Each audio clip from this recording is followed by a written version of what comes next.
Hey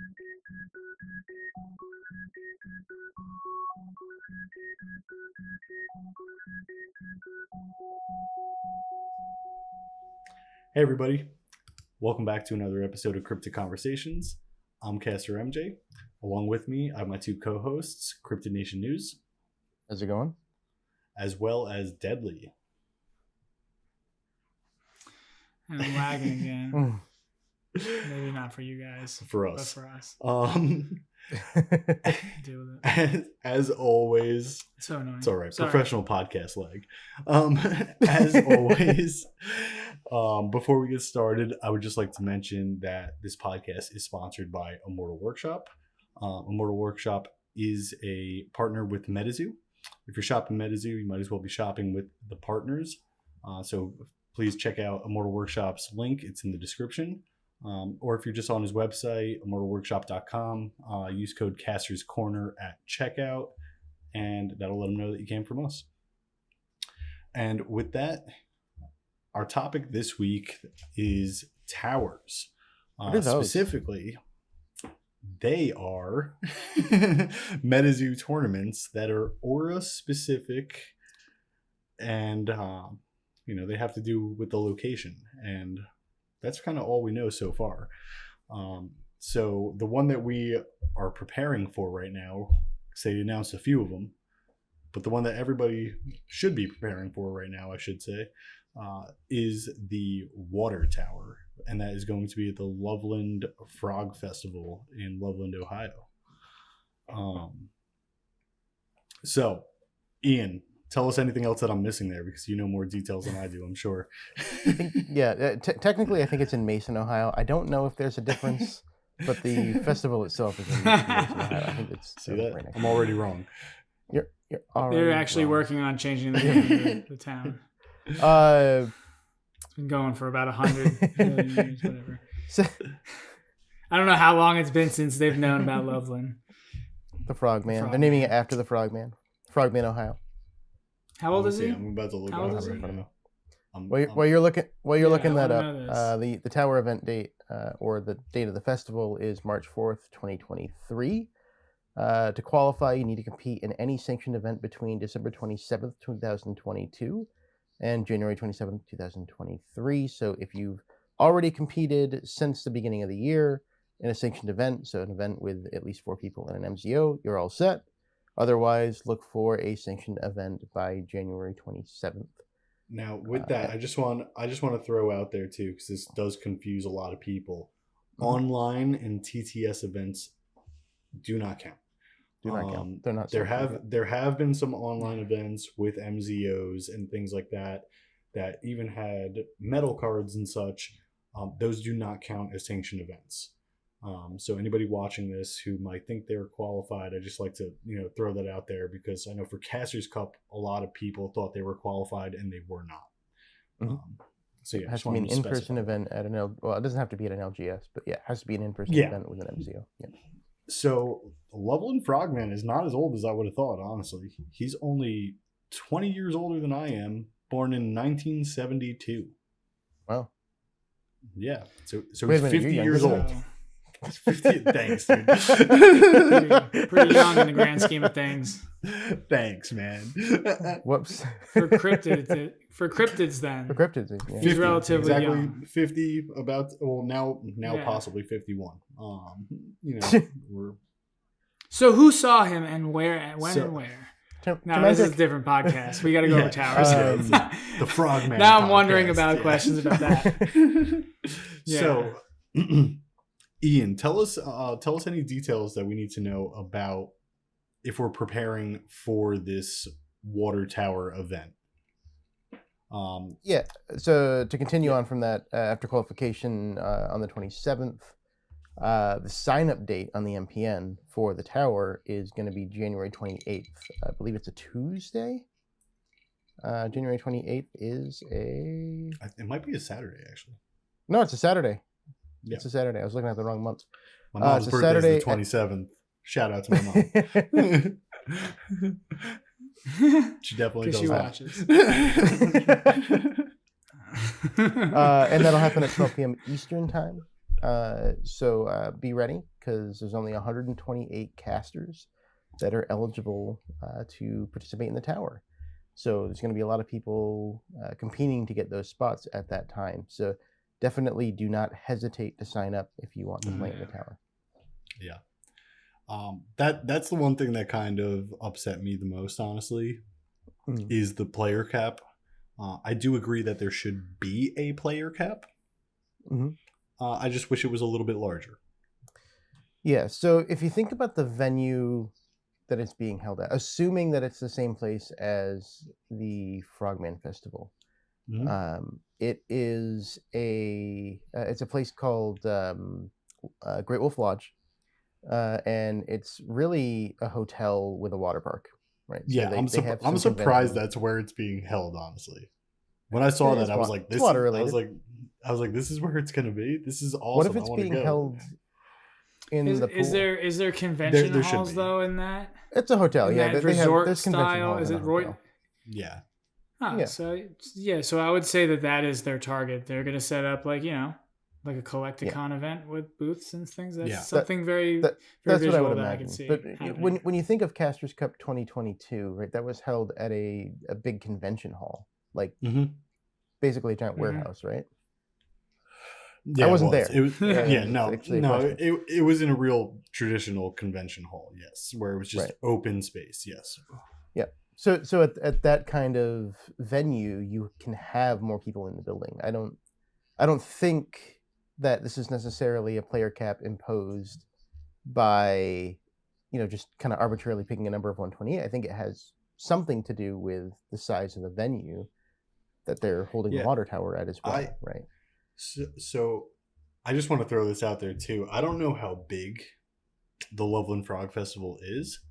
I know the Mothman Fest was large. I know that the Mothman is huge in that area and everything like that, and like that festival it's been going on for years and everything. I know people from Ohio. For my line of work, I deal with actually a lot of people from Ohio, and I've met a bunch of people from Loveland who've never heard of the Loveland Frog before. And I've literally worn on like casual Fridays to work like my Loveland Frogman Democ shirt and stuff like that. And they're like, "That's a cool frog." I'm like, "Dude, it's from your hometown." They're like, "What?" I'm like, "Yeah, it's the Loveland Frogman." They're like, "Who's that?" They're like, What's "What?" a Loveland Frogman? Yeah. So I didn't know. So my point is like maybe this festival even itself is not like as large as like the Mothman Fest, for just comparison's sake. I am going to go on a limb and say that you don't know that this is actually the inaugural festival. I don't. Oh no, I don't. It's the first year. No, that does make a lot of sense then. Yeah, this is something that I believe was put together. They're the official sponsor, Metazoo. Really? Yeah. That makes it even cooler, though. Honestly.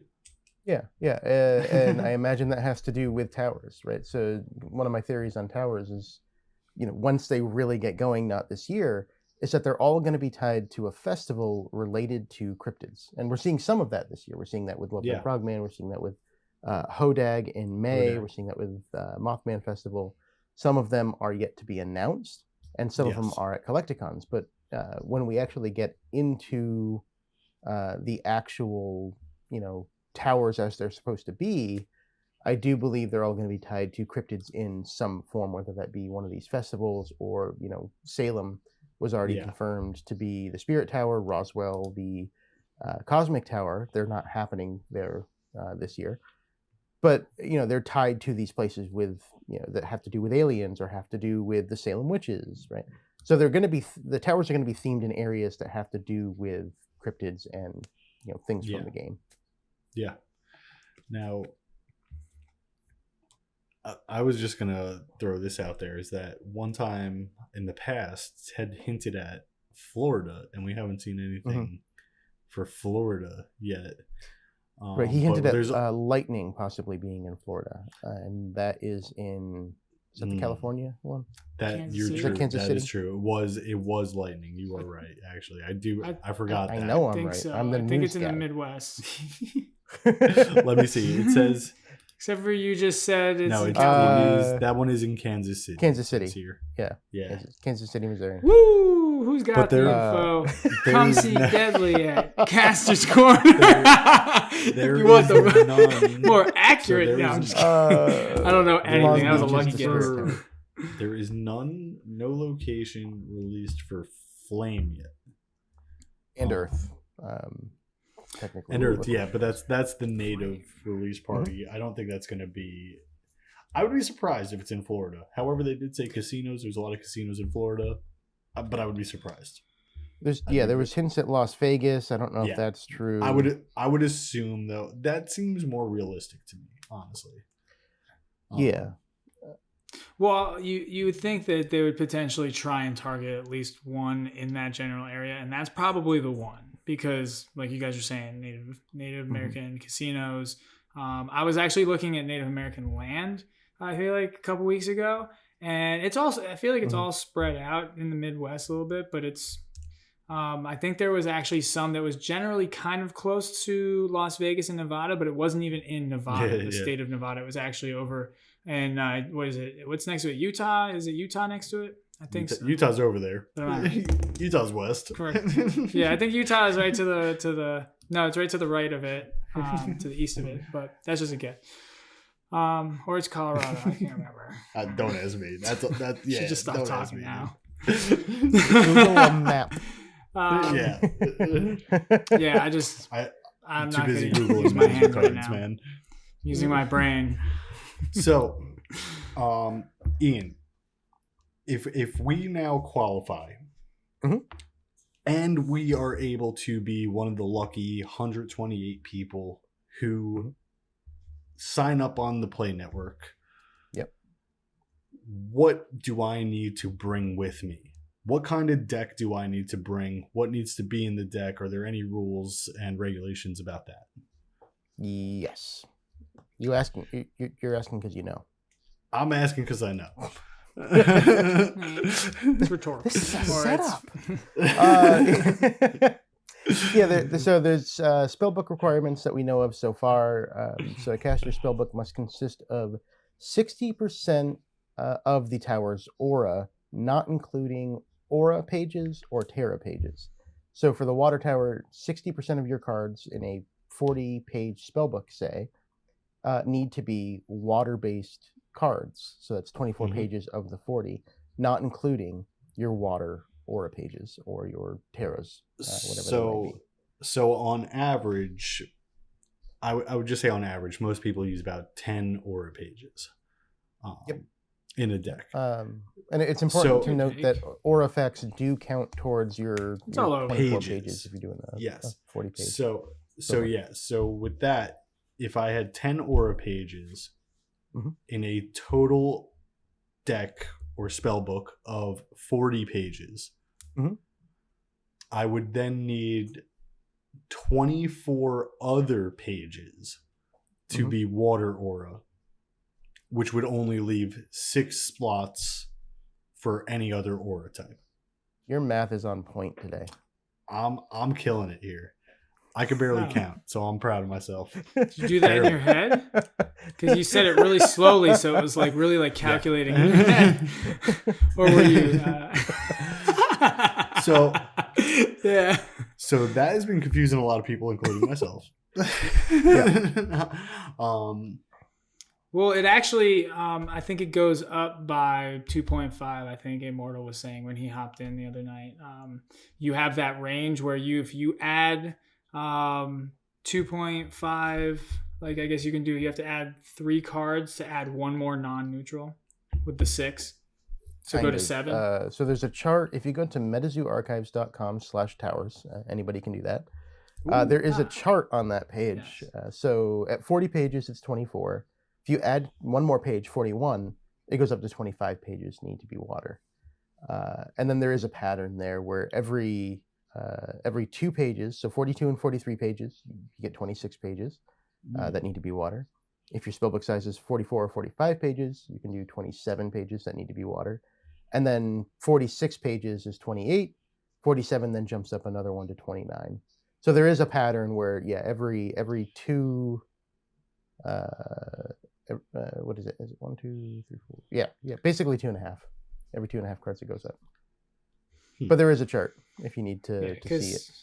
Yeah, because as a player, they the split up of that percentage, like with the non-neutrals in the waters or the neutrals in the waters, like having to have that split and that percentage, it's actually disruptive to. It sets the gameplay in a very specific, direction. It's like, hey, we're going this. You only get that. So I'm thinking that people may be wanting to add more to get more. Here's actually. Sorry, go ahead. No, you go ahead. You're good. So I don't play water. I am not super qualified to talk about water strategy, but the water I don't think any of us are. Yeah, right. The water. I try to get in here. The water spellbooks that I've played against have a lot of draw, right? So I know for the spellbooks that I play, I generally play Dark, Earth. I've done some Flame and some Spirit. You kind of want to stay around that 40, but with water, I feel like you're okay going a little more if you have cards that allow you to draw, right? So Matrada had that 60 card water deck that just destroyed me, but he just he had 12, 15 cards in his hand basically at all times. There's decks that have had 50 cards in them, just a roundabout number, 50 cards, and they are able to have all 50 of those cards in their hand in like 5 or 6 turns. It's like dangerous. Between like New Year's New Beginnings or whatever, you know what I mean? Like getting rid of some included, you know what I mean? But yeah, they run through their whole deck and get everything they freaking need. You know what I mean? And it's bad, man. It can be real bad real quick. Yeah. So if people builds, are designing their decks that way for these towers, you don't need to be afraid to go up to 45, 46 pages to get the benefits of having more water and more neutral. Yeah, especially if you have like a torrential river type of deck where you're searching for more water pages. It's a good thing, honestly. Yeah. Now, Deadly, I would not recommend that for other towers. I have a question for you, Deadly, and this is what I was going to say. The thing that I like about towers and the thing I dislike about towers at the same time is that pretty much everybody has to build like the same type of deck. And again, I like it and I dislike it for totally different reasons. But I just want to get your opinions as a player on how do you feel about that everybody's got to build to this structure using the same aura type, and that we might see a lot of similar or the same decks? So I believe so actually a good question, and I don't think any of us have the answer to this, would be is in total, you could probably look it up maybe, but in total, how many water pages are there have come out for Metazoo? Because they started doing they did Caster Cup with 3 sets out: Wilderness, Nightfall, and Cryptid Nation. I'm sorry, repeat that. Right? 3 sets. They did Caster Cup with 3 sets out, maybe a couple promo sets in there. So right now they came out with three more. Yes. 2 more. UFO and Seance, that's it so far. And then now, think about it. The accumulation of all of those cards, but now cut them up into 10 pieces because there's 10 aura type, right? Well, so now how much are you really even working with 11 with these towers include, in regards if you include neutral? And for my calculations, there's 79 water pages that have been made. So, I mean, how many combinations are you doing? Even though you do have a couple essences. And you're also, just to kind of point that out to people too, we're including dual aura in that as well. So any of the cards from Seance have dual aura. Yeah, there's going to be... So any combination, there's a good amount of combinations. There's a lot. There's a good amount Milton Lizard. I've never seen Milton Lizard. There's a handful, absolutely. But every single one of them is going to consist of a baseline of what water is. That's basically what I'm saying. It's all going to be the same except for a little float. I think it's going to be almost the same. There's going to be like, I'm just going to spitball numbers here. I think there's going to be like 3 main decks. Everyone's going to have like one of 3 of these main decks pretty much, and just throw a little spice in there for those extra like 6 cards or something like that, or maybe change like the 1-drop beastie to a different 1-drop beastie then, to try to, I'm doing it a little different than what everybody else is kind of doing, and you won't expect it. But for the most part, it's going to be like, like a torrential river deck, a frog deck. It's going to be like one of the decks that we already know kind of works. You know what I mean? Deck. A frog deck. A frog deck. A frog deck. Chessies. So yeah, Deadly, what are some cards on that note that we're all expecting to see besides what we just, said, frog? So you're gonna see a water.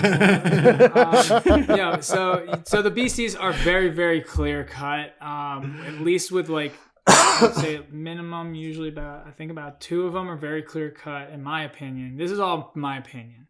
I'm not gonna say anything's fact here, but you're gonna see Frogman. You're definitely. I mean, you see people going after Mailman, Frogman, the Loveland Mailman. So he's gonna be jumping in there. You're gonna see the crab, which tried typing in crab. Yeah, which crab? Yeah, I tried typing in crab into like, I don't know, what was it? I guess Cash Society or like TTS or whatever it is, and it didn't come up. I was like, wait, it's crustacean. It's like the Wallowa Lake. Wallowa Lake. I was about to lose that one too. Yep. But the thing is some cards, as much as you think they're going to be in there, there's some that might see their way out. Mm-hmm. There's like with people who do deck testing. So the crab, Water Baby's a little 1-drop floater it's really good. You draw undestroyed. And then you got Chessie. Chessie's a powerhouse, and you're getting double bonuses for double-sided. So there's almost no reason not to. Deadly, let me ask you this before I ask Ian a question. Yes. You have been doing some deck testing, definitely more than myself and Ian. A little bit. Are you, and this is tied to the question that I'm going to be asking Ian, are you prepping for any set Terras to possibly be in play? You're just building just a straight water deck, just not planning for any.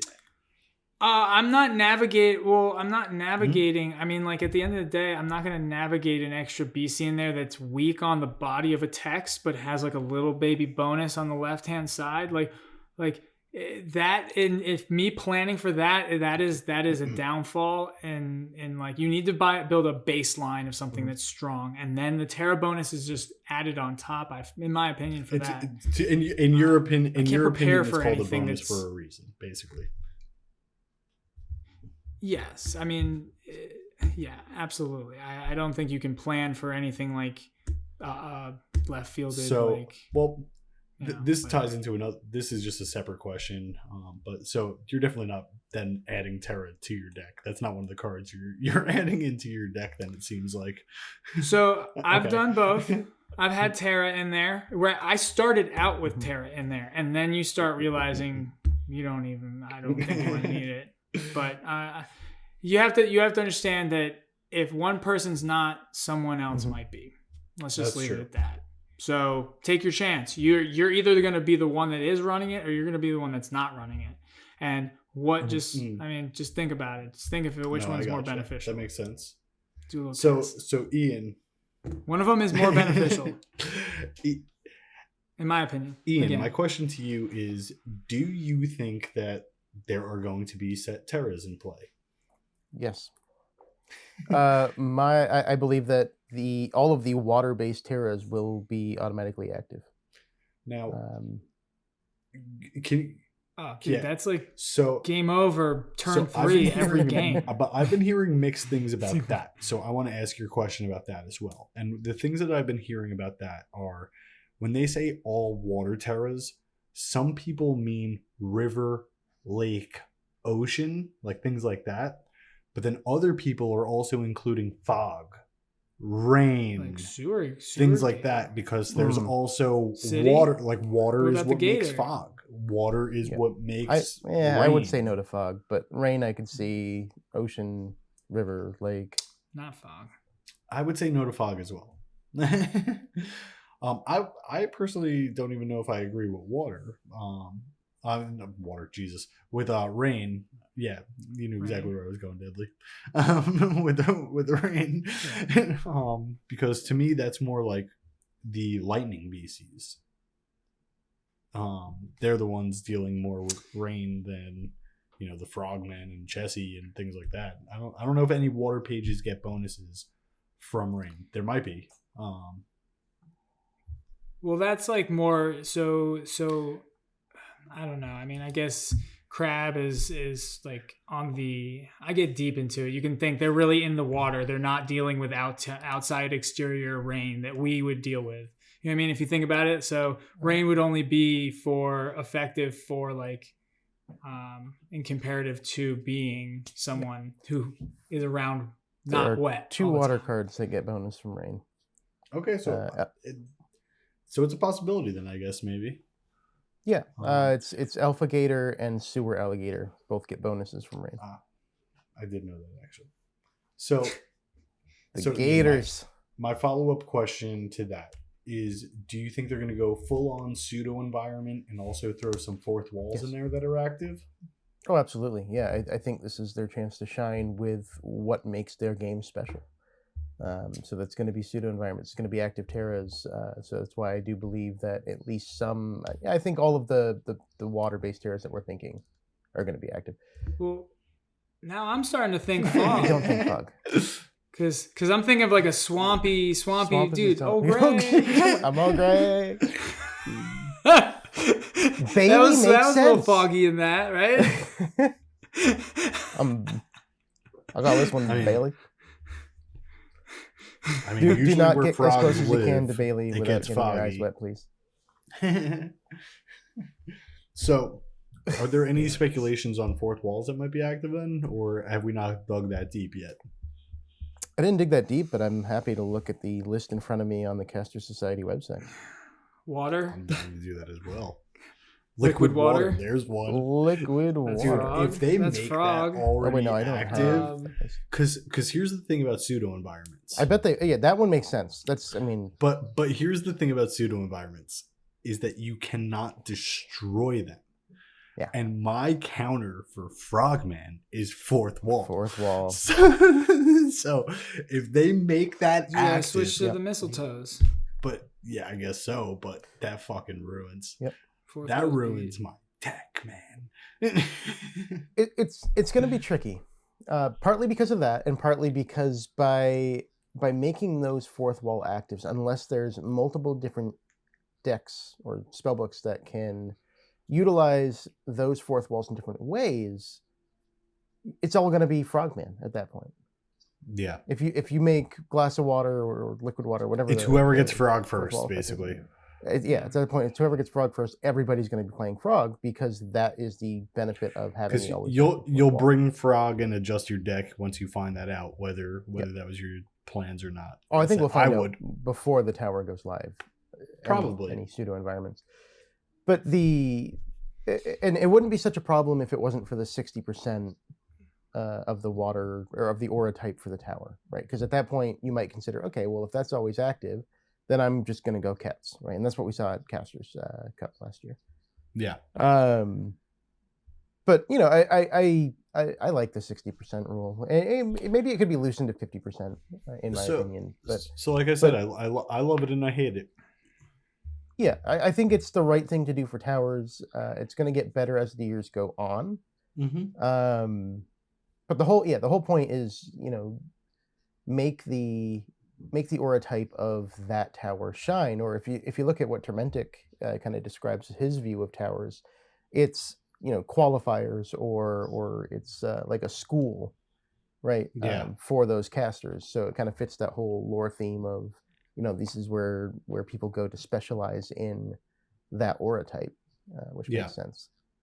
So yeah, but I kind of feel like 50% might have been a better number for how early we are with the sets right now, because as you're saying, Deadly, like there's That's only 78 cards. There's only so many choices yeah. that you have. Yeah. That's where I was going. Yeah. I do agree with that. I would be happier if that number was just a little bit lower, even just a little bit, like we're saying, Just a little bit. like, yeah. I would be very happy with 59%. that. It would it would make. This is the thing that I would like about that, is that it would make everybody's decks that much different. Mm-hmm. It leaves that much room for more variables.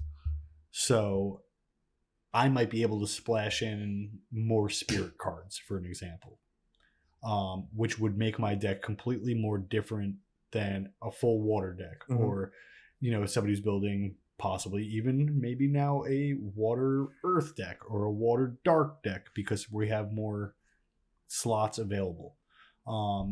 As opposed to with less slots available, everybody's deck is going to be more similar. It's just going to happen naturally because we're forced to, essentially. Yep. But at the same time, I do love it because it gets us to go outside of our comfort zones, which is something that I just believe in as a person that we need to do. Just get outside of our comfort zone sometimes, do something new, try something new. I don't like water, and the reason I don't like water is just because it was what was on top of the meta when I started playing the game. It was what was beating everybody. I'm one of these underdog type of guys. I always root for the underdog. So I from day one was like, screw water, man. Screw somebody else got to win. So because of that, I've honestly only built like one or two water decks. Those one or two water decks I only built because, again, I was playing in a tournament that kind of had the environment that was for that, so I built around it. One of them was like a torrential river sewer alligator deck, actually, and it was a lot of fun because City was active and stuff like that, so I was able to just play all the alligator cards and everything. But I don't have experience really with water. I don't have the traditional experience with water. I don't really know all the water cards that much, as much as people who've been playing all those frog decks and everything. And this will now force me to essentially be the caster that like I more or less claim to be. You know what I mean? Are we Metazoo players or not? Or do I just know one deck, or can I play this game? You know what I mean? Because playing this game is knowing all these cards, and knowing all these cards means like how they work together and stuff like that. And knowing how they work together is building a deck. And can I build a deck in this format, basically? So I like that it challenges casters, essentially, as well. So I hate it and I love it. I really do. Deadly, you don't really play water either, so this is new for you as well. No, yeah. How do you feel about that? I've been practicing, just kind of keep my mouth shut and like trying to like pick up on what I know, like Sam and Zach's good, and like everybody that we play around with and everything. So I'm just trying to learn and get a little bit better at it, because there is dynamics to each aura type. There is dynamic to each spell book that you're making.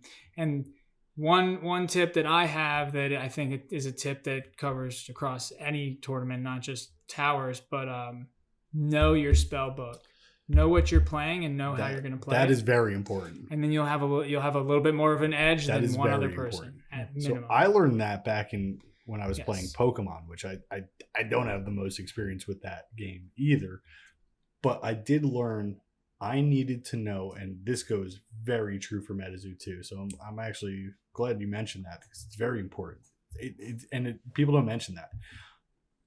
You need to know what's in your deck. You need to know, like, I have 4 of these cards. I have 3 of these cards. I have 1 of these cards.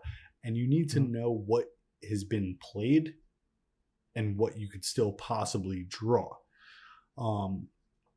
And knowing your deck, you'll automatically know what's already been played and what you could possibly draw. And you need to know that, so like, you're not planning for something that's not even fucking possible. like the cards are already gone. I'm looking at the 7 cards in my hand, but I'm also thinking about the 7 cards I'm about to draw. And I'm not just thinking about what's in front. Like let's say so again, it was easy in Pokemon because Pokemon was just, you can only have 4 of a card. In this, there's some cards where it's like you could have 7, you could have 1, you could have 3, but still, once you learn your deck, like, okay, like let's just use Quetz for example, or because we're doing water, let's do Frog. All right, so you could have 2 frogs in your deck. If Frog is one of your like things that controls how you are playing, and like you need it in the arena so you could help control the arena so you could then set up what you need to do to win and everything like that, you'll know like, all right, I got like 10 cards left in my spell book.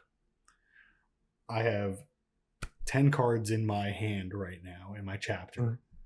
And I've already played 1 and it died, and it's in I now have a 1 in 10 chance of drawing this card next turn.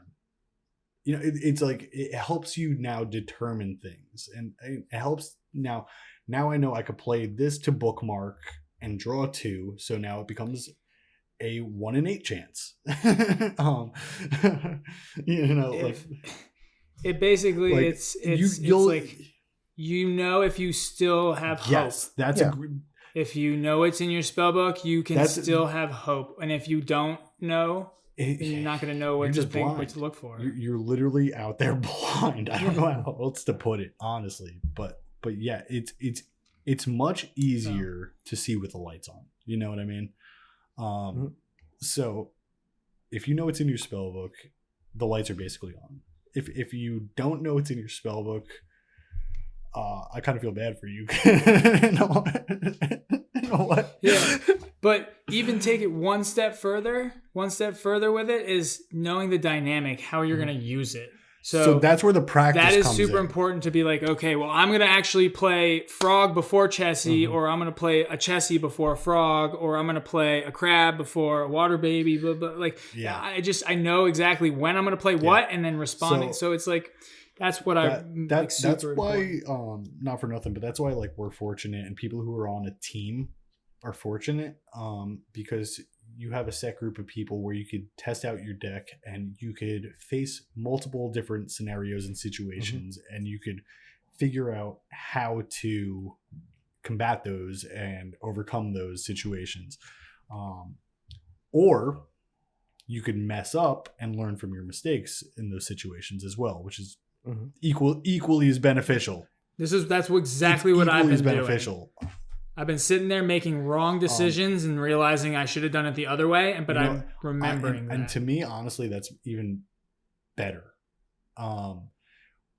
There's games where I win the game, but I make mistakes during the game, and just because I won the game, I might not learn from that mistake. It doesn't like lay deep into my brain. It doesn't like scar me or sting me or anything like that where I remember it. It's like, I still won that game. Whatever. I can make that mistake again.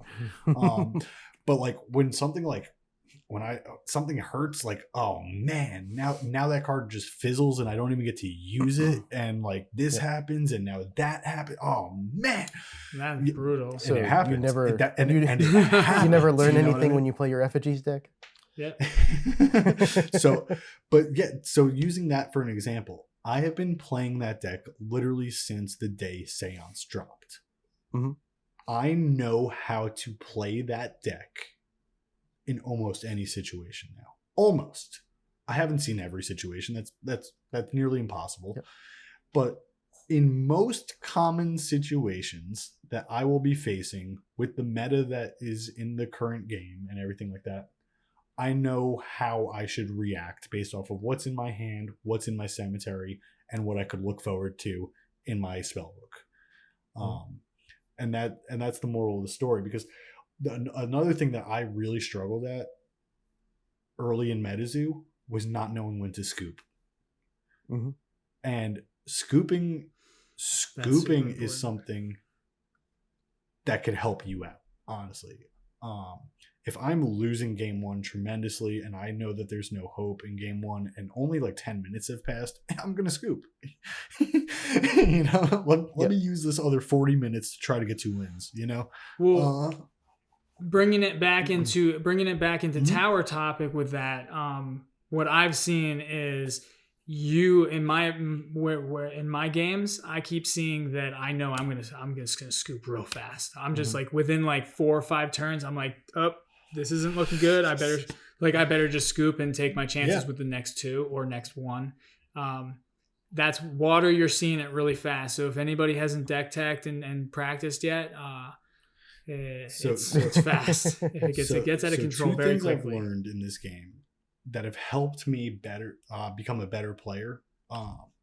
As much as I hate to do them too, like I'm just gonna be honest, like it goes against everything that makes like Matt who Matt is. Like it's not in Matt's body to do this, and it irks me every time I do. But the 2 things that have made me a better player is mulliganing more and knowing when to scoop.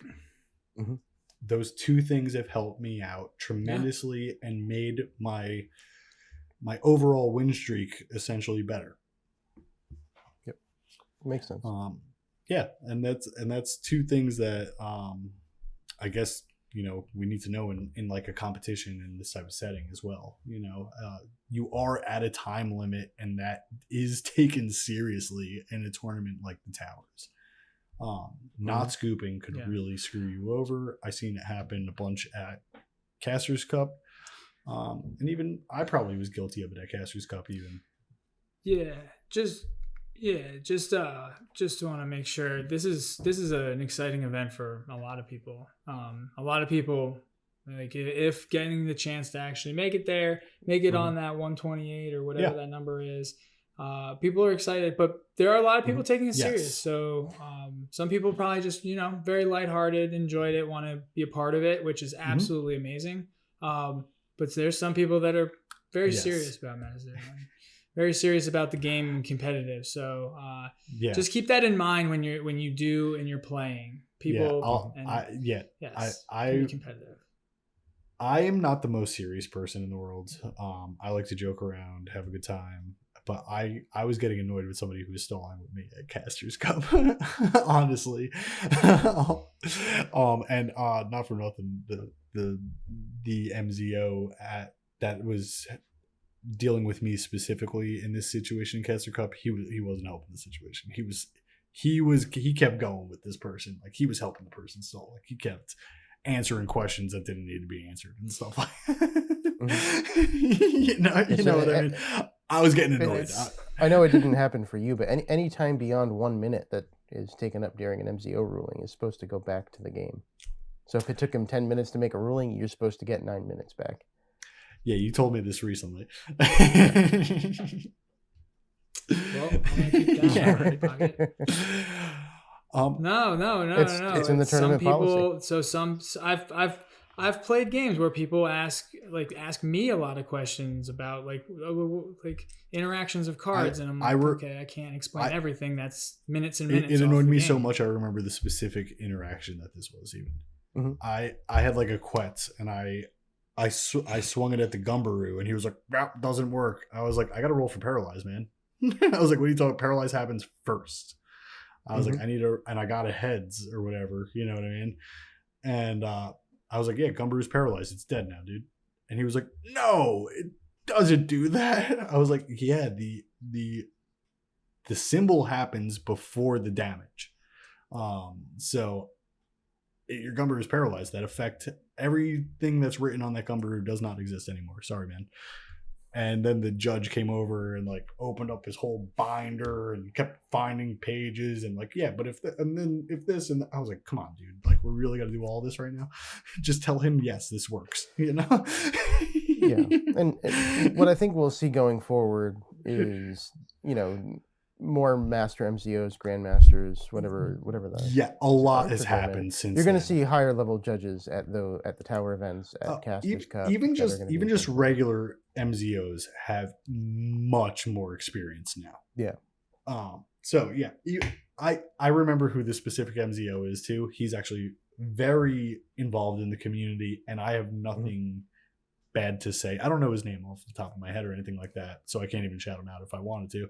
But no, like I'm just keep that one to yourself. I'm sure I'm saying I'm sure he's not doing stuff like this anymore. You know what I mean? Like yeah, we all. What do you mean stuff like this? You're like, hey, I used to do bad stuff and make bad calls, but now he's making good calls. So no, it wasn't even a call. It wasn't a call. It was just time. I got you. Just a little too overzealous with his explanation. Excited to tell the news about literally Metazoo. like 10 minutes, no exaggeration. Yeah. So I have a question for you guys because I feel like we've kind of stayed on that whole topic for a while. No. You okay. Moving on. I say yes. You both said that you're not water players. That you haven't played water before. You didn't really have much interest in playing water before. But we are Metazoo players. So there are 7 towers this year. Are you going to compete in all 7? So that's a loaded freaking question. It's a loaded question, and this it's something I want to point out because people have a gripe against the player cap of 128. So right? yes, I feel like a lot of people are going to be at the water tower because it's the first tower event. People are excited to get back into tournaments, but you're not going to see that at every tower. You're going to see people playing against the towers that they are comfortable with. So Deadly, you answer this one first. Water's going to be a cluster F because I feel like I've been talking a lot, but I'll answer after you. Me talking a lot? You talking a lot? He's the only one who hasn't been talking, and he's the one who asks us the question to talk more. Yeah, right. You guys are like, hey, here's some tips on being pro players, and I'm like, yeah, I'm more casual. Thanks. I'm trying to be an MZO. I agree with everything you're saying, but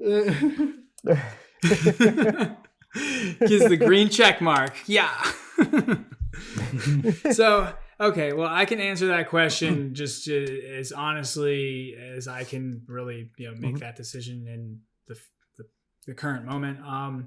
So I anticipate going to the water tower. So I start there. That one I want to go. It's the first one, just like you said. I don't care if I'm not good at water. I'll work on getting better. I have a couple weeks and months, whatever, and just another event, but. I am going to decide based on probably space of time between the ones that I want to go to. Because if there's one that I want to go to and it's right next to another one that I want to go to, I may choose because of how close they are together.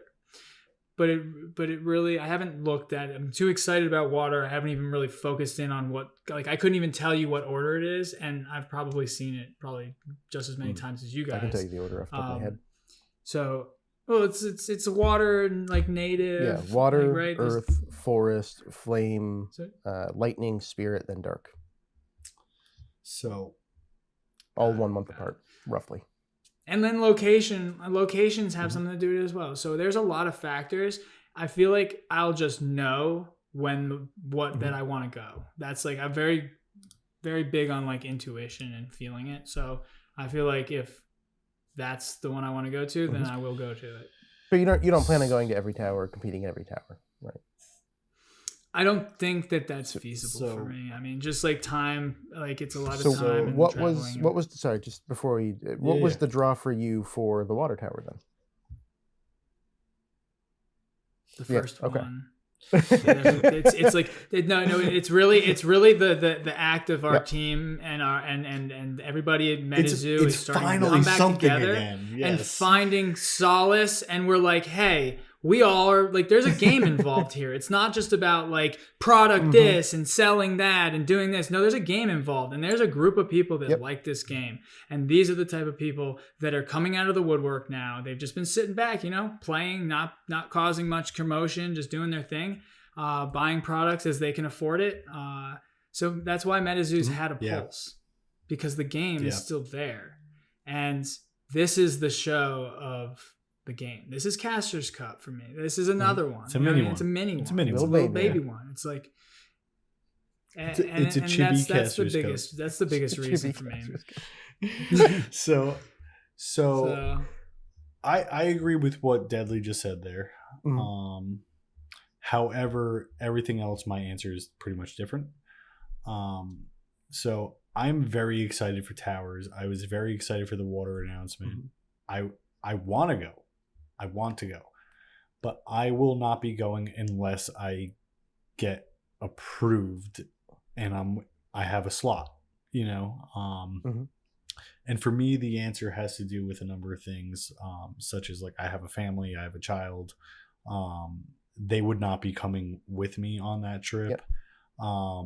So it would save me, you know, all that, you know, where I would still be with my family.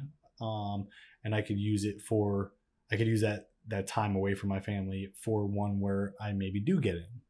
I could save those funds for another trip where I can actually play, things like that. So for me, I'm going to be waiting just until, like I'm going to qualify for every single one, but I'm going to wait and see whether I'm actually signed up, essentially, before I start planning. Now, last year when they announced all the Collecticons, Deadly and I immediately like planned on going to every single one, and that did not obviously happen. We made it to 2. We only made it to which 2, is pretty decent. It's a quarter of them, right? Or a third of them. Third of them. Might have been a third of them. 6. Yeah. I have 6 plushies up there. Yeah, 6. So we made it to 2 out of the 6, but we planned on trying to go to 6 out of the 6. So I wouldn't feel confident just because of that, saying like, yeah, I want to go to all of them, because if history repeats itself, he knows what happened last. I guess what I'm more getting at though is your motivation to go to the water tower for an aura that you're not specifically comfortable in is because you want to compete, because it's a so there's 3 things that draw me to. 1, I love the game. That to me is the main thing. I love the game. I love playing. To me, I used to play a lot of games that are just like mindless. You know what I mean? Like where you don't need, you know, much thought process to play them. You know, you just like point, shoot, or something like that. You know what I mean? You know, this game to me, it challenges my mind, and I enjoy that. So like, I like the challenge. I like that, you know, it's using brain cells, and it's using different parts of my mind that I'm not using on the daily basis, and it's keeping me alive in a way. You know what I mean? It's keeping me active in that. It's keeping my brain active. Problem solving. So it's almost like one of those apps where you're just like freaking taking quizzes and stuff and keeping your brain active and stuff. I don't get that, but this is my version of that. You know what I mean? The second reason is prizes. Who doesn't like, you know, $50,000 between cash and product? Who of a game that you really love? Any prize of any kind, you know what I mean? So even if it's, I forget what off the top of my head is, but there's prizes up till about top 32 again. So I mean, if you come in 32nd place, like I wouldn't be complaining, you know what I mean? Like that to me is amazing, that they do prizes up until the top 32. So that's the second reason why I get excited. And the third reason, and this is not in any specific order or anything like that, is I genuinely love having a team and a group of people that we play with. And when we were in Dallas together for Casters Cup, it was a lot of fun. You know, Deadly I see every other weekend or whatever. He lives locally to me. Swifty on our team lives locally to me. Sam lives locally to me. But still, it's like different when you're there at an event doing something for like the same purpose. Usually we're playing against each other. This time we're on the same team as each other. We're rooting for each other. We're helping each other out. And it brings us from other regions together. Like we have not met you yet in person, Ian. You know what I mean? So like if Deadly and I are able to go, I just know we'll have a good time, you know? I know it'll be a lot of fun. It's the biggest thing. I'm going as a spectator. I hope to judge. You obviously need to apply for that when that's up. And as a content creator, right? But the biggest thing that I'm looking forward to is just meeting all these people that I've had conversations with over the past year. Yeah, yeah, and even me, like I loved getting to know. I've spoken to Argos. I've spoken to Harley at EpicTube at these events and everything like that, and just like now we kind of have relationships, obviously, but it was like, oh, Caster MJ from the Discords, like at one time it was Deadly Nuggets, Deadly Nuggets, and now Deadly from Deadly the Nuggets. He's just gonna make sure he says that like every 6 months to a year, so that it never dies. It never gets just under away. But yeah, I feel like that's the first time I've heard it. It was fun to get to know usernames and put a face to them and everything like that. You know what I mean? I want to get some name tag. You can't see me doing this weird thing. I want to get some name tags for these events too, to be like, okay, my name is this, but my Discord name is this. Because there's going to be so many people that I'm going to talk to them.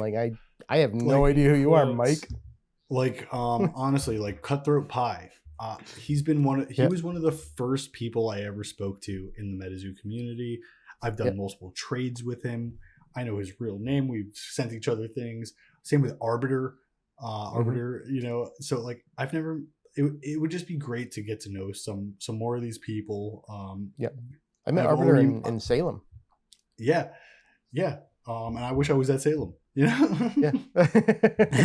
But yeah, Dallas Collecticon that we went to and Orlando Collecticon were great for that. We got to meet a lot of the Whatnot streamers, as much as whatever about Whatnot. We got to meet a bunch of. How do you really feel? Yeah, we got to meet a bunch of. Yeah, this place, everything does. But we got to meet a bunch of the YouTubers. And we got to meet just a bunch of the people in the community. Especially at Casters Cup.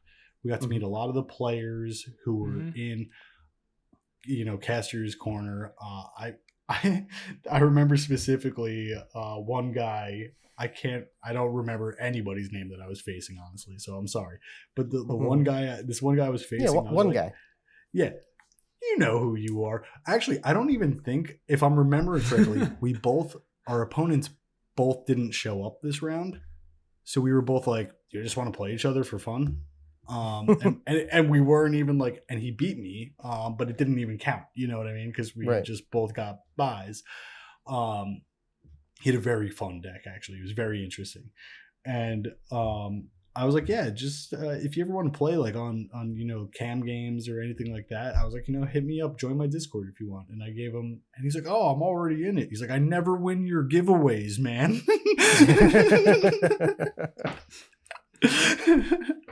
But it was just cool that he already knew who I was and things like that. You know what I mean? And we got to talk and introduce ourselves to one another and play a game against each other even and stuff. And it was a lot of fun, and that, to me, that is the most exciting thing about these events. Honestly, we're in this because the Metazoo community is amazing. That's what got me to stay.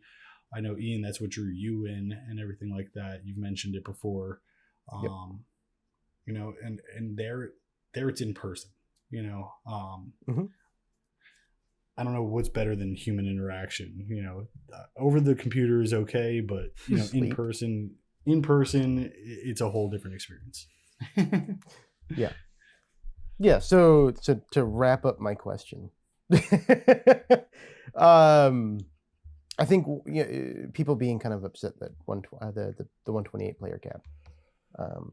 I don't think we're going to have as much of a problem with that in future towers. I think the hype of the first tower, the community wanting to get together and see each other after this hiatus of events and whatnot, is going to drive a lot more people to want to be at towers, competing or not, in Ohio. But I think you're going to see that even if it does stay a player cap of 128, going forward, it might be a little less competitive to get a slot.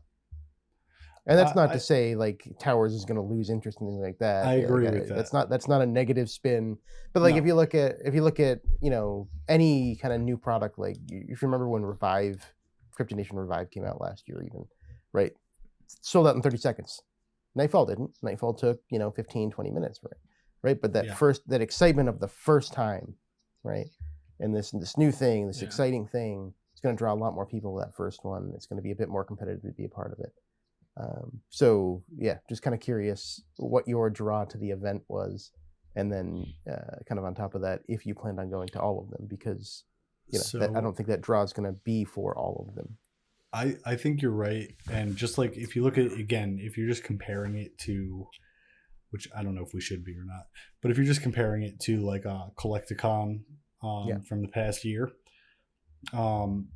Kansas City. Nobody was. That was the dead one, right? No one was at, and that had to probably do. I think Long Beach was still smaller than so there was multiple factors that had to do with all this. The timing of the year.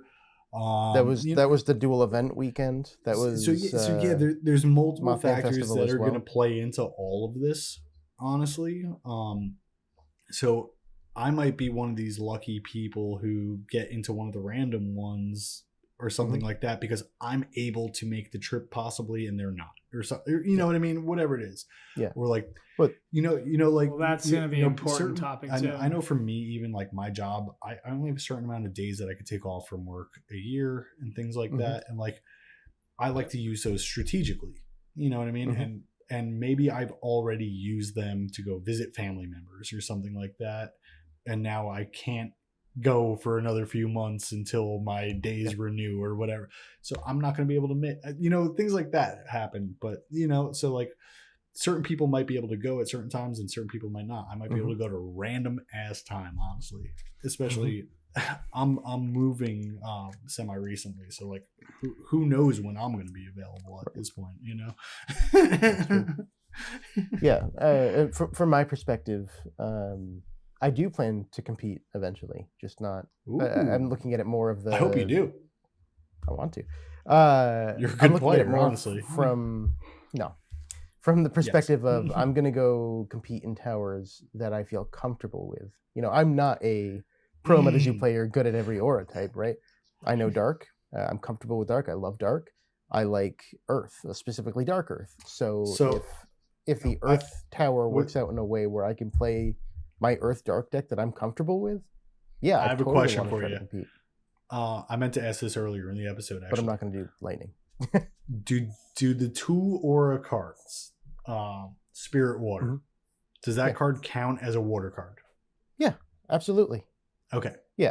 So I think what we were talking about earlier, right? You're going to see your frog. I'm going to Flame. Your torrential. I'm going to Flame.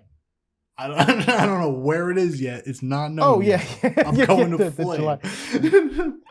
Absolutely, you should. You have a really great spellbook for that. But that's part of what I'm excited for these towers too. Is you have people going in, be like, oh man, it's going to be frog decks, it's going to be chessies, it's going to be going to Spirit too. It's going to be torrential, right?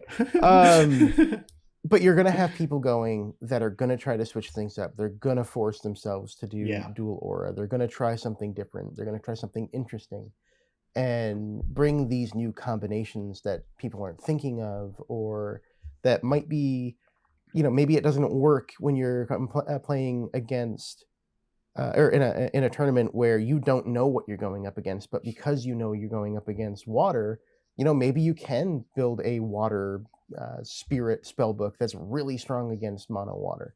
Yeah. Right. That's just an example. I don't think that's probably true, but I think we're going to see a subset. 10%, maybe less than 10% of just really interesting spellbooks that people are going to try to compete with. No, I agree with you. I do, and the funny thing is that one of those decks might be the one that like actually takes it home. Yeah, absolutely. That's usually from a surprise how it works, factor standpoint, and possibly we found something kind of broken with this interaction that is super strong, right? Yeah. Yeah. I Like agree with that. what was it? It was Wood Devil, right? That was people didn't kind of understand how Wood Devil worked until Casters Cup, and then it Yeah. was huge for the meta. Yeah, it was. Which is kind of silly now looking back. I mean, it's still a powerful card. And there's Hero Quest that's coming. I still don't out, have a and hero. then- That's true. I still. We're talking about Hero Quest 2.0, Well, I'm new just saying, water cards potentially coming in. That's true Yeah. too. I'm just saying that They there ship is out, going to like, be this week, right? potentially more releases of cards. Should be I don't shipping know how this much. week. I mean, that's what they said. I thought it shipped, and then it turns out that it's most likely my Kickstarter finally shipped. Oh, nice, dude. Oh, you got I something? got a shipping notification. It didn't say what. So people in the chat said it's probably my Kickstarter. Interesting. Well, either way, you'll be happy once it gets there. Not to knock the Kickstarter, but it's been so long now that it's in a sense irrelevant. I'm not upset it took time. I'm just fortunate. I'm not upset it took time. Like I'm just fortunate that I only No, spent I get it. like yeah. I got $6. fortunate in I did not order a uncut sheet, and I got an uncut sheet.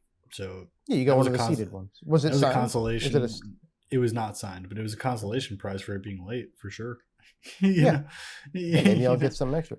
Yeah. No, I'm gonna be happy to get the product, but it's not. I don't have the same excitement as I would have if it was back in the summer and all that. And yeah. that's what sucks about this whole Kickstarter release. I'm not upset about it. I'm not mad about it. I understand distribution has problems. Things had changed between USPCC to Faded Spade and WPT and all of that. Like I understand the whole supply chain issues and everything that kind of happened. Right, I'm not upset about it, but it does feel irrelevant now. So I'm gonna get it and it's gonna be like, cool, these look pretty. Let's move on. When's my Hero Quest game? So before we wrap up the episode, the last thing that I just want to talk about, and we can make this as long or as brief as we want to, is so many jokes. It's just that I want to know what you guys think we should be looking out for, and like what's going to be powerful, and maybe something like spicy, even that maybe we're not thinking that we might be seeing that might be powerful.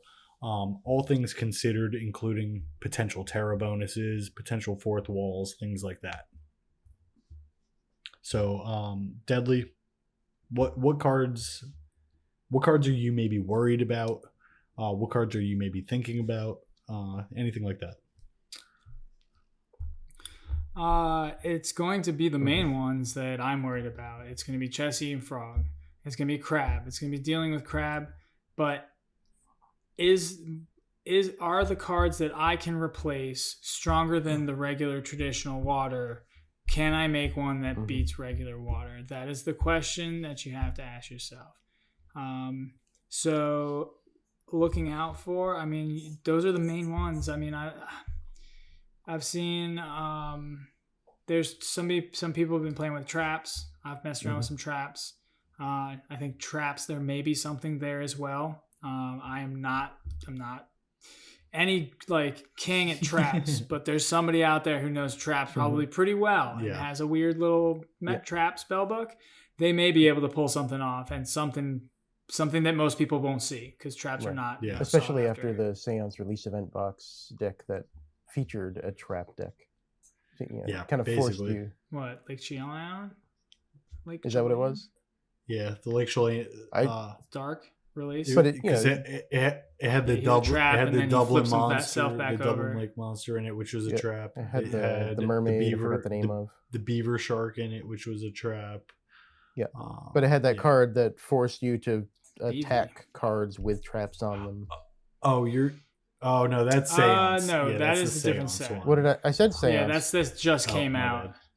I didn't hear you say Seance.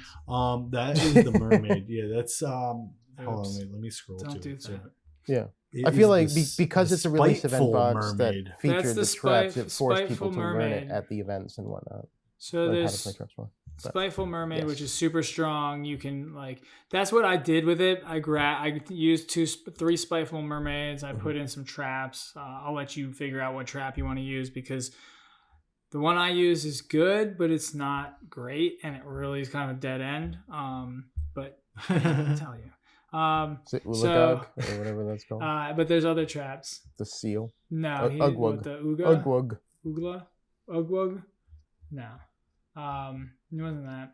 I've gone through a couple different things, but she is strong, and I had a couple of her in my spell book, and you'd be able to go grab a trap and put it out onto the arena.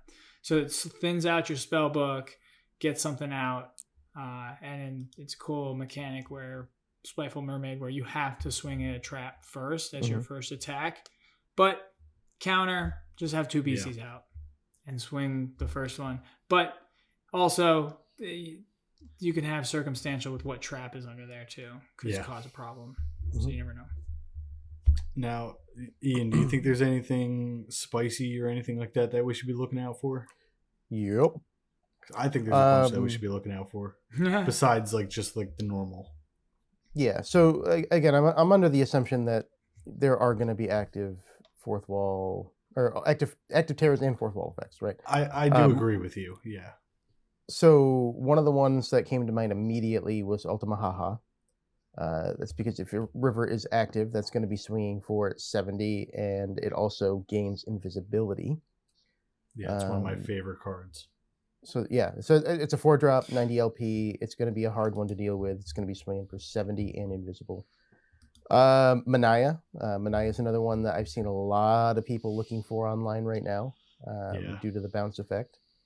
I don't think it's too strong other than that, but there was one other one other than the main ones that we talked about, and now I don't remember what it was. But one of the things that I kind of want to that I've been thinking of, right, is I know a lot of people think because there's not a lot of damage spells in water. There's one, right? There's Water Gun, does 10 damage. Sucks. No point. Water Gun. No offense to Water Gun. No point. If you kill, doesn't have its place in this game. Doesn't have its place. Damage. So because of the lack of damage-inducing spells, there is this kind of thought that there's not going to be a lot of spells being played at towers. I kind of disagree, right? I think that what that means is you're going to see a lot of spells that are not useless or situational. You're going to see spells like Power Up Red. You're going to see spells that allow you to... You're going to see bookmarks. You're going to see these spells that are going to be non-situational, very useful to both sides of the arena, and because of that, and I know the team doesn't agree with me on this. I think that Reflection is going to be a good card to at least side deck, because that allows you to steal the effect of the spell being played. So if somebody's playing Power Up Red, Reflection, 3 aura, you take it. So it's kind of like a dampen, but you get the benefit of what they're playing, and they're most likely only going to be playing very powerful spells in this situation. No, that is an interesting point. I'm not disagreeing, but it will be less often than other decks. It's going to be less often, but so it depends on what you think your opponent's going to be playing. So that's why I say it might be a good side deck. You understand what spells they might have in the first game, side deck it in. Yeah. Nobody's going to be playing Flood the Earth, right? What's the point? No. Well, there is the draw benefit, but no. There's the draw. Right. Mark. I don't think so. Right. So I just want to point out some things that I think are sleepers too, that have been in the game. Some of them have been in the game for a while too, but I think we might be seeing some Beast of Busco. I think Beast of Busco is a great card who can be playable and slept on. I think if Terras are active, especially, this one could be beneficial. But in general, I think it's already kind of strong, but it's weird. Wait, how does that... Hold on. Before you move on, how does Terra bonus work on Beast of Busco when it doesn't have an attack? That is a very good point. I don't know. Had Yeah, a it Terra does. bonus. I think don't think he gets that's, it. I think that's just There's I think no that's attack. Why Metazoo? Yeah. I think that might be like an errata, honestly. There must be an errata. Yeah. I think there is. But Foghog, I think Foghog is kind of slept on. Bog Hog? Foghog. See, I think Foghog is slept on in general. I don't He's even a see Bog Hog here. Foghog is a 3-drop that hits for 50. He'll hit for Fog 60. Hog. Okay. He'll hit Sorry. for 65 if Lake is out. It's after midnight. I'm tired. I get obnoxious. And Yeah. it also has what is that? Fear? I get confused. Is it feared, scared? I get confused between the two. Fear, yeah. So it has that extra little like bonus to help you out there too. But I think just the fact that it's swinging for 50 is pretty good. Yeah. Just off rip. So Yeah, possibly 65 if Lake's going to be active. You actually just kind of you bringing up Fog Hog and me never hearing of it before. Your more casual players like myself are they're gonna be a little surprised by some of these release event box or theme deck beasties that are exclusive to those as well. Like, I know what's that? I've never seen it before. Yep. So this card, I'm not gonna lie. It's kind of it's. I have gone up against this card before, and going up against this card has made me want to use it because of its effect. I just thought it was so cool. Green Clawed Monster. So every time it attacks, 5-drop, right? It is a 5-drop, but every time it attacks, you get to bookmark 1, and then you get to place the page back into your chapter. So you just could swing at something that's not going to kill it. You know what I mean? And you get to bookmark a page, put it back in your chapter. It doesn't matter whether it gets damaged or not, as long as it doesn't get killed. All right. So and then you get to reuse the trap ability too if you want to, or you get to reuse the contract ability no matter what, which is you automatically inflict paralyze on a beastie. So as a trap. So you can reuse paralyze, and you get the bookmark and just paralyze. Keep reusing. It's pretty cool. Yeah, it's pretty cool. Yeah. So as a trap, it flips. You paralyze whatever's attacking you, so you hit it for 20, bookmark 1, put it back, and then relay it as a trap. Yeah, it's pretty cool. He's a cool guy too. What's his terror bonuses? 2020 River. So it puts him at 50 LP, really 40 dude. damage. It's a pretty cool card. I have a feeling that's gonna be they're gonna have those bonuses, and all the work that like you kind of building right now with no Terra bonuses, that's gonna be a style. And then once they come out with the Terras, there's gonna be a whole new set of spell books kind of being created. Yeah. From what I'm thinking, that's why I'm thinking now of okay, what are the Terras that are most likely going to be part of the pseudo environment, and thinking about the cards that are going to be part of.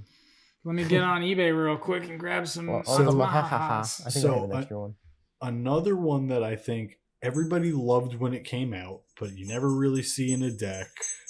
I'm sorry about my dog in the background. What dog? You could probably hear. We're talking about like a woof dog or your best friend dog? No, like a woof dog. Just chilling on the couch in the background. Yeah, her collar. She's scratching herself or something. But Mishu Peshu. I don't know if I'm saying that. Mishy. Where'd you go, Mishy? It's got first strike. And can you just call it Vaporeon? Because that's what it is. It's a Vaporeon on steroids. That thing's got roid rage. First strike, yeah. Right. First strike, and if it's got the Terra bonuses, like we're saying it would, that thing is hitting for what's that? 40 plus 30? Come on, that's hitting for 70? This thing's hitting for 70 right there with first strike. Yeah, that's dope. That's pretty dope. And if both of those Terras are in place too, it would be a 70 LP also. So it would be a 70-70 with first strike. Oh, and then the contract effect. So, if it's a 4 cost, that's great too. That's just a bonus. A few turns in. Yeah, you're going to bookmark up to 4 and then deal extra damage. Yeah. It's just a bonus. Yeah. If you got that, that's awesome. You know what I mean? But I think it's not even deal extra damage. It's deal 10 damage to a target for beastie. each page to different targets, even if you wanted. Yeah. So if you had aura advantage, it would be deal 30 damage for each that you would have aura advantage against. Yeah. Earth or fire. Yeah, that's pretty dope. That doesn't apply here. It doesn't matter. But yeah, most likely not. No, it's a great card. Most likely, there might be a water earth deck. You might get that off. Somebody might try to do a modified love deck. Yeah. But those are the ones that really came to my mind. I just like those cards.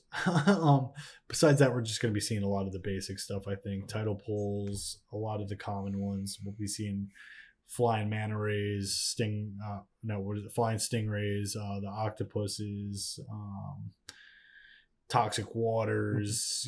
For certain things. I think you brought up some good cards that are potentially, actually something not to ignore. You mentioned a good one before we started recording let's see if I can speak. Agua. Ogua. Whatever it is. It's Agua, right? Agua. Is he release or theme? Core set. From UFO. Yeah. So the reason I was talking about Agua is because the stone skin, partially. So has some protection against confusion, as well as any outside combat damage, which doesn't. Well, he burrows. Stone skin. No, but he does burrow. So no, sorry. His power, fatigue. he can burrow. He can move and it burrows. Yeah, and he's got an ocean. You are correct. And he's got an ocean cool. Terra bonus for attack. So if Terras are active, we think they might be, he'll get ocean, and he gets an LP bonus from river. Exactly. So he could, if both are active, he's going to have 80 LP and 60 damage, and the attack effect is deal 30 damage to another beastie. This beastie's touching outside of combat. Yeah, and if you are facing a beast of Busco, this card is perfect to have against it because he gets to just burrow it behind him. Yeah, move it behind the beast, and yeah. So I think this is another card, like you said, that it's probably slept on. That could be very powerful in this format, and it lets you bookmark one too. Does Agua take damage from Beast of Busco? Because Beast of Busco, it's power. Is it a power? It's not an attack. Stone skin still works with powers, right? You can still. Am I wrong with that? It's outside of combat. So stone skin is outside of combat damage. The power is so outside of combat. Outside of combat damage. I'm wrong. There's no good.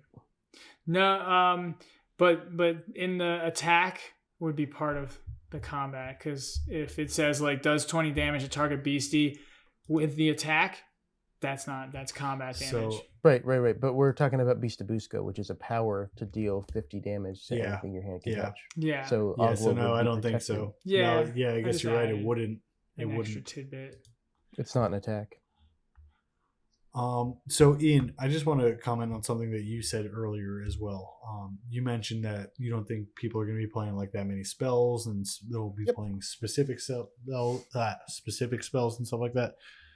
Usually in water decks, you see dampen. Do you think it will be worth it to run dampen, or not in these water decks? Yeah, I do, and the answer as to why is power up red. Essentially, or your normal neutral spells that everyone includes, your new beginnings, your power up red, your New Year's new beginnings, 4th of July, second anniversary celebration, stuff that I think people are first anniversary celebration, stuff people are gonna still include in their 6 pages, and you can then include it in your 24 water pages. But again. I'm torn, because I think reflection is, in a sense, better. Yes, it costs 1 more, but situationally, instead of blocking or nullifying the power up red, steal the power up red. Yeah. No, I get that. Yeah, but at what And one cost? additional aura. Sitting and waiting until they play. No, I'm not even talking about I know. actual aura cost. I'm talking about having a dead card in your hand if I never play a spell. If I never do it. What are you doing with that card? You just have one dead card in your hand, and I have the Yeah, better that's hand. That's when you New Year's, new beginnings, and move on. Right. No. But how do you hit that now? Into we go out, we play a game against each other. You're going to have cards that you have answers for a situation for that I'm not playing that situation. Yeah, that's true.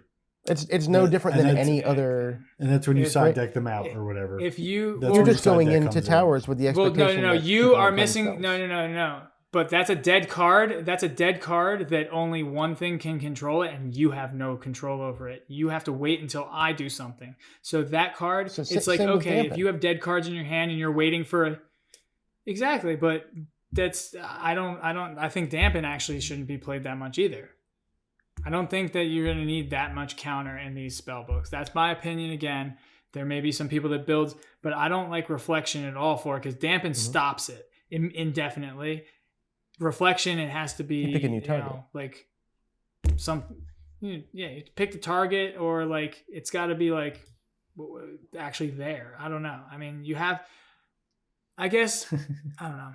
I guess if you're choosing to use dampen, reflection isn't horrible, but I still don't like how heavy it costs. It's 3, and you have to wait. Yeah, well, you have to wait with dampen. I guess if you're going to run dampen, I see benefit to running reflection as well or instead.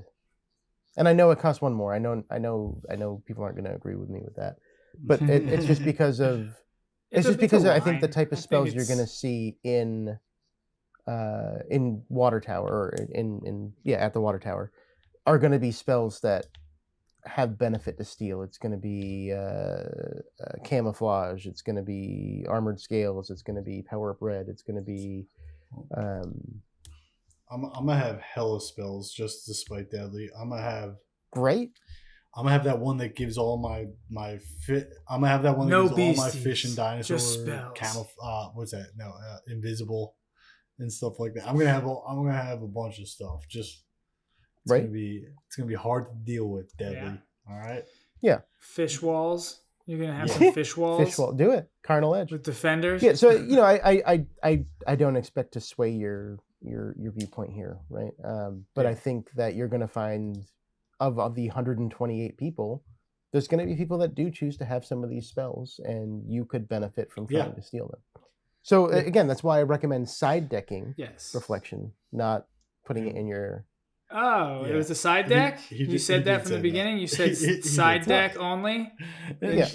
Learn how to listen. Yeah, you play that first game, you understand. Archives. It's archives. You better get it right. Okay. But you play that first game, you understand, are they playing isn't that our website's name? With Metazoo Archives? Yeah, isn't that the name of your website? I thought we were Metazoo Side Decks.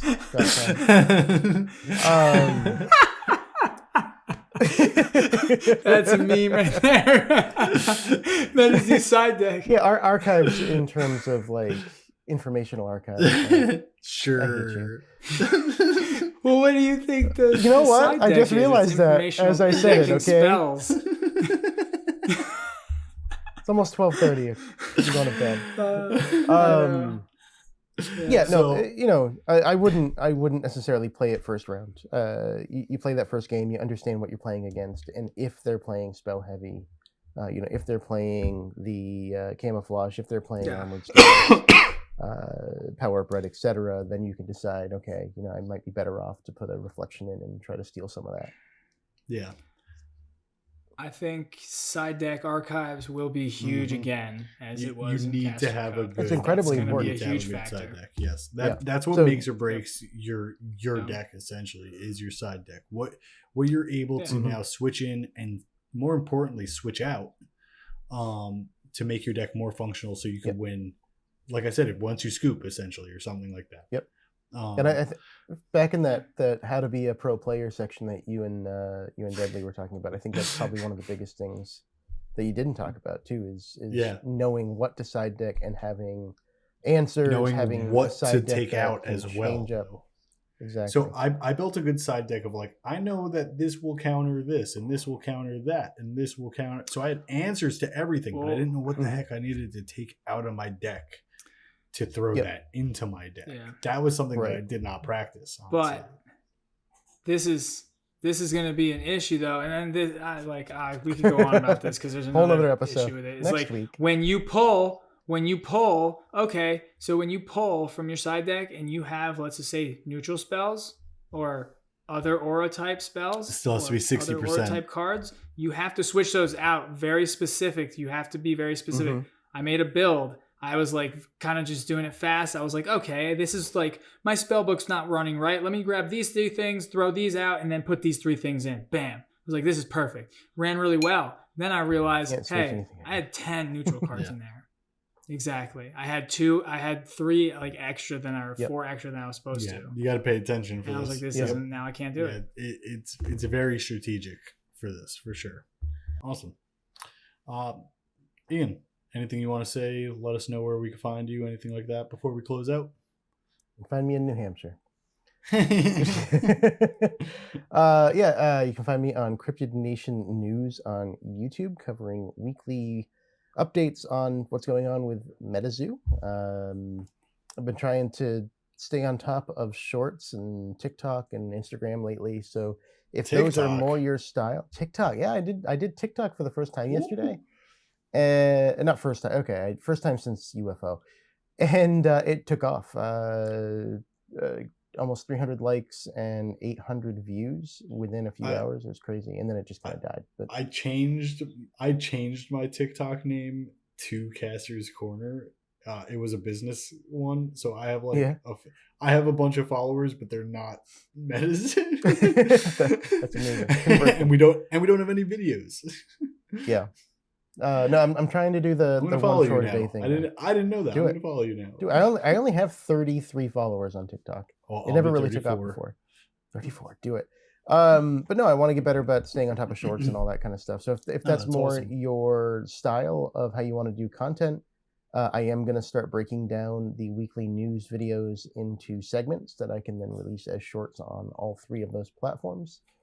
But the main platform is still going to be Cryptid Nation News on YouTube. So definitely go there and follow. We're finally over 1,000. And actually, next week, assuming my videos do as well as they normally do, next week I should officially be eligible for the YouTube Partnership Program. Awesome. Congratulations, man. I have the 1,000+ subscribers, but you need 4,000 watch hours. Gotcha. I'm about, I haven't checked in a while, but about 60 away. Need the watch hours. Yeah. So I know some channels that are close to 1,000, but they had 400 followers, say, before they really started kind of getting into things recently. So they still need to do like 2,000+ watch hours. So it really, it's a challenge. Yeah. No, it definitely is. It's a grind. So no, everybody, if you're not already, make sure you're sub to Cryptid Nation News and you follow him for news. Let's do it. Just hit some play. Yeah. I'm not gonna lie. Termentic yesterday, he put my channel on for 20 hours. He put it on in the morning, went to work. Nice. Thanks, dude. That's awesome. That's awesome. Termentic, you can't do that to our channel, dude. You can't do that to our channel, Termentic.